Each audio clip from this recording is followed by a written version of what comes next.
बिस्मिल्लाहिर्रहमानिर्रहीम। अस्सलामु अलैकुम डियर स्टूडेंट, उम्मीद है आप सब अल्लाह के फजल व करम से खैरियत से होंगे।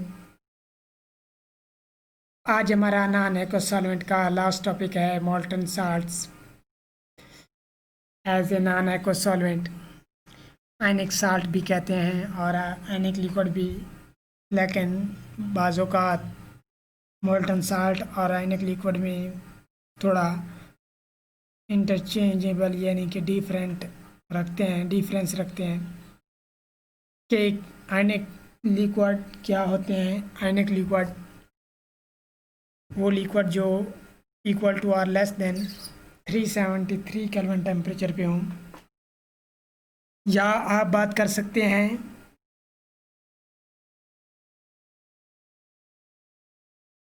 कि ionic liquid is an ionic salt that is a liquid below 373 kelvin. तो हमारे पास क्या कहलाएगा? आयनिक लिक्विड कहलाएगा ये।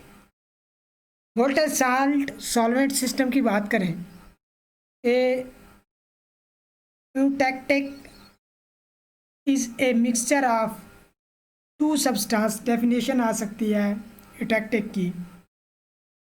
अगर यूटेक्टिक की डेफिनेशन है तो आपने कहना है eutectic is a mixture of two substance and is characterized by a sharp melting point lower than that of the either of the component. Eutectic behave as though it were a single substance. क्या होता है इसमें कि दो substance का mixture जो होता है उसका मेल्टिंग पॉइंट कम होता है as compare to individual substances. तो वो जो मिक्सचर होता है वो मेल्टिंग पॉइंट कम कर देता है। नीचे हम देखें तो हमारे पास the melting point of NaCl is 1073 kelvin है, लेकिन जब इसके साथ आप CaCl2 ऐड करते हैं तो ये लोअर्ड हो जाता है। तो इसका मेल्टिंग पॉइंट जो है वो कम हो जाता है 1073 से जब हम इसमें CaCl2 ऐड करते हैं। तो देखें दो हमने किस ऐड किया, NaCl और CaCl2, तो उसका जो टेम्परेचर था 1073 केल्विन टेम्परेचर, वो क्या हो गया, उससे अब ये कम हो जाएगा जो मिक्सचर का मेल्टिंग पॉइंट होगा। तो और उससे हम सिंगल सब्सटेंस के तौर पे डील करेंगे। There are two type of molten salts on the basis of structure.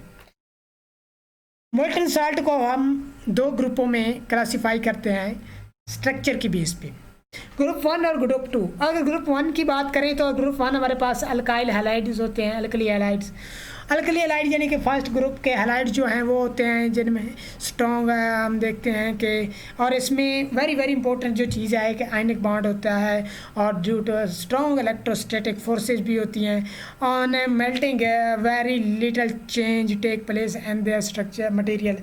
तो जब हम इन्हें मेल्ट करते हैं तो एक थोड़ी सी इनमें क्रिस्टलेटिस में तब्दीली आती है और do not react with solute. ये सल्यूट के साथ रिएक्ट नहीं करते, बल्कि सल्यूट एक दूसरे के साथ एक इट सेल्फ रिएक्ट करके रिएक्शन करवाता है।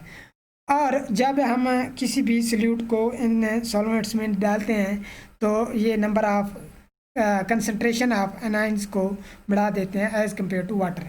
यानी कि जब भी हम इन सॉल्वेंट्स में ऐड करेंगे सल्यूट को तो जो अनाइन की कंसनट्रेशन है वो बढ़ जाएगी एज़ कम्पेयर टू वाटर। यानी कि आप वाटर में भी ऐड करें, इनमें भी ऐड करें तो कंसनट्रेशन ऑफ जो अनाइन है वो इनमें बढ़ जाएगी। When they are solid have regular structure. जब ये सॉलिड होते हैं तो इनका रेगुलर स्ट्रक्चर होता है। आप यहाँ से देख सकते हैं कि Na+ है हमारे पास, तो surrounded by Cl6 colour iodine. जो सोडियम आयन होता है NaCl में वो 6 क्लोराइड आयन से सराउंडेड होता है, और इसी तरह जो क्लोराइड आयन होता है वो 6 सोडियम आयन से सराउंडेड होता है के साथ।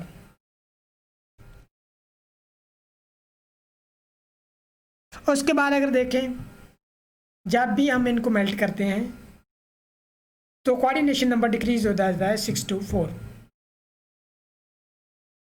क्या मतलब, अब देखें, मतलब इसका ये है कि ये जो सोडियम के इर्द गिर्द 6 क्लोराइड आयन का सराउंडेड होना और क्लोराइड के इर्द गिर्द सोडियम आयन का, तो ये इसको कहते हैं हम कोऑर्डिनेशन नंबर। जब हम अभी मैंने कहा कि क्या है कि जब हम मेल्ट करते हैं तो लिटिल बिट इसके जो हमारे पास होता है क्रिस्टलेटिस उसमें चेंज आती है, तो ये क्या करता है कोऑर्डिनेशन नंबर 6 डिक्रीज कर देता है।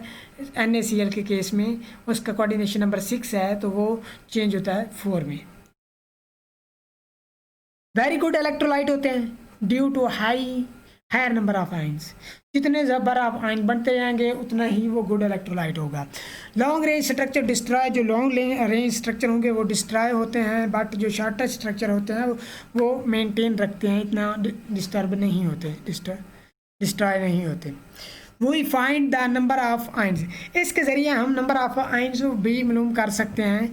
We find the number of ions by unit formula of alkali compound. हम अल्कली कंपाउंड को यूज़ करते हुए अल्कली कंपाउंड के यूनिट फार्मूला को यूज़ करते हुए हम दूसरी स्पीशीज़ के number of ions find out कर सकते हैं। फॉर एग्जांपल हमने लिया मोल्टन NaCl और इसके ज़रिए हम मालूम करेंगे KF के आयंस, BaF2 के आयंस और NaF के आयंस।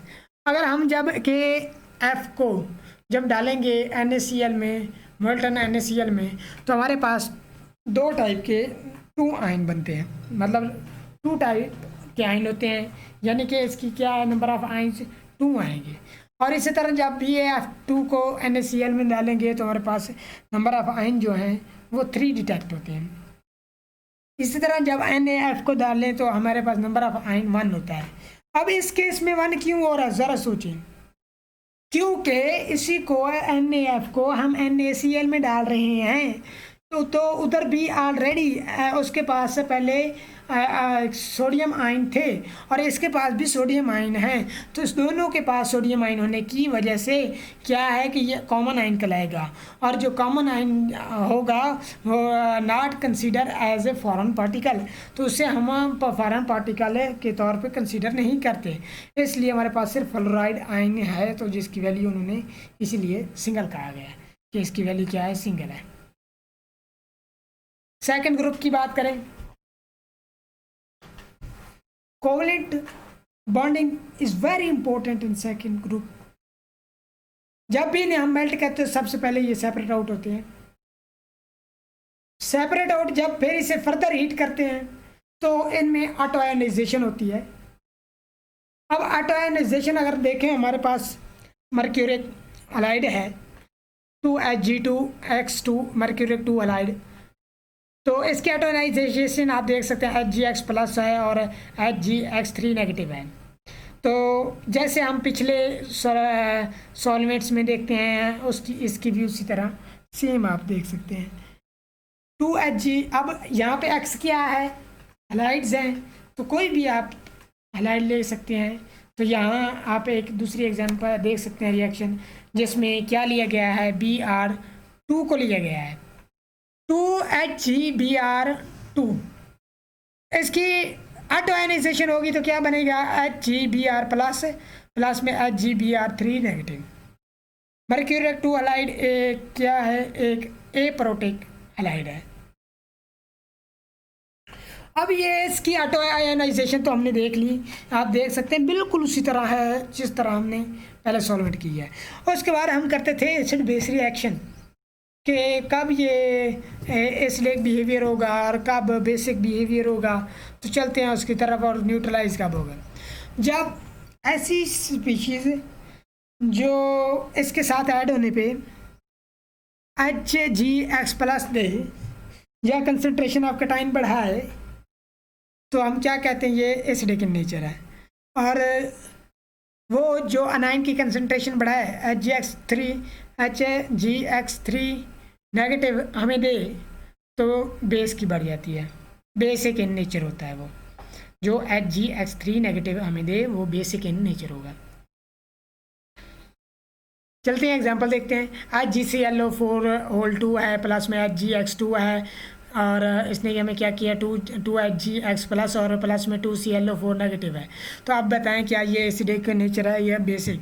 तो आप देख सकते हैं क्योंकि इसने जनरेट किया HgX प्लस और कंसनट्रेशन ऑफ यानी कि इंक्रीज़ किया कैटायन की, ये एसिडिक इन नेचर हो। इसी तरह KX और प्लस HgX2 की बात करें तो हमारे पास K प्लस और HgX3 नेगेटिव बना है, तो क्या किसकी जनरेशन हुई है? HgX3 नेगेटिव की, यानी कि अनाइंस की कंसंट्रेशन में इजाफा हुआ, तो ये क्या है? बेसिक इन नेचर होगा। अब हम देखते थे कि जब भी हम एसिड बेस को मिक्स करते हैं तो हमारे पास सॉल्वेंट और साल्ट बनते हैं। HgX प्लस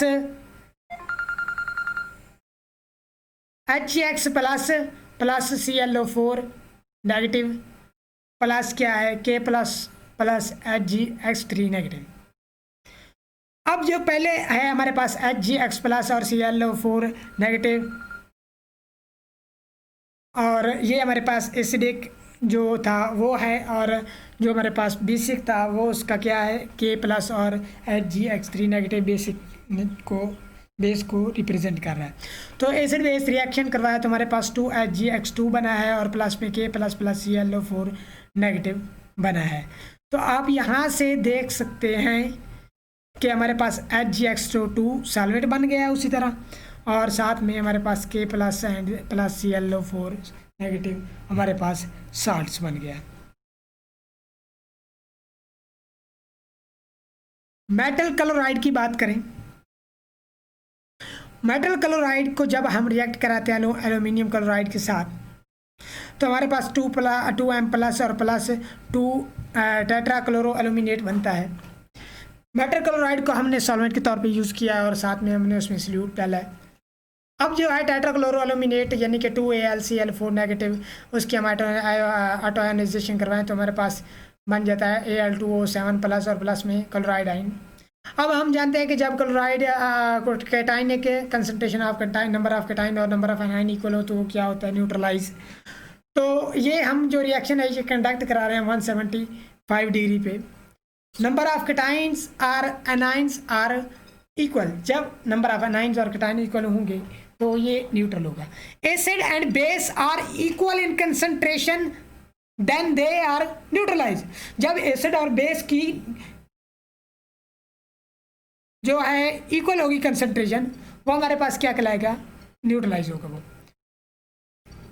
नीचे आप देख सकते हैं तो हमारे पास यहाँ पे Al2Cl7 प्लस और हमारे पास इज इक्वल टू इसकी कंसंट्रेशन है क्लोराइड आयन की। जब इन दोनों की पिछले रिएक्शन ये यहाँ से मैंने लिया ये रिएक्शन जो है, अब इन दोनों के यहाँ, अब दोनों की जब कंसंट्रेशन सेम यानी कि नंबर ऑफ आयन सेम होंगे तो वो क्या होगी? न्यूट्रल। अब जिस तरह हम पावर ऑफ हाइड्रोजन पढ़ते हैं यानी कि pH, इसी तरह पावर ऑफ क्लोराइड आयन जब 3.5 होती है तो हम कहते हैं कि ये न्यूट्रल है।